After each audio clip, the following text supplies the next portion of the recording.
அஸ்ஸலாமு அலைக்கும் வரஹ்மத்துல்லாஹி வபரகாத்துஹு. அனைத்து துன்பங்களின் போது ஓதும் துவா மற்றும் அதன் பொருள். லா இலாஹா இல்லல்லாஹுல் அலீமுல் ஹலீம். லா இலாஹா இல்லல்லாஹு ரப்புல் ஹர்ஷில் அலீம். லா இலாஹா இல்லல்லாஹு ரப்பு சமாவாதி வ ரப்புல் அர்லி வ ரப்புல் அர்சில் கரீம். இதன் பொருள்: கண்ணியமிக்கோனும் பொறுமை மிக்கோனும் ஆகிய அல்லாவை தவிர வேறு இறைவன் யாரும் இல்லை. மாபெரும் அரியாசனத்தின் அதிபதி ஆன அல்லாவை தவிர வேறு இறைவன் யாரும் இல்லை.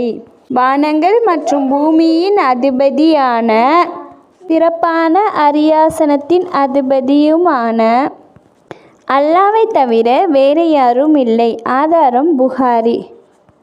ஃப்ரெண்ட்ஸ், என் வீடியோ பிடிச்சிருந்தா லைக் போடுங்க. அதே மாதிரி என் சேனலுக்கு சப்ஸ்கிரைப் பண்ணுங்கள்.